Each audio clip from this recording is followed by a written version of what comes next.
Satu Muharram, mari kita mulai dengan doa dan harapan suci. Bersihkan hati, teguhkan iman, menggapai ridho ilahi.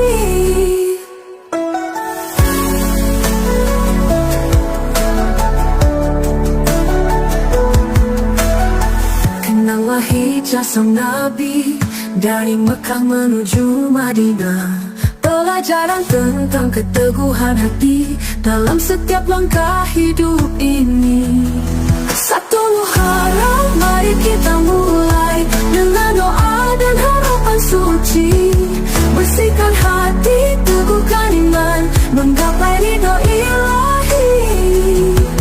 Tahun baru, semangat baru, melangkah dengan penuh syukur.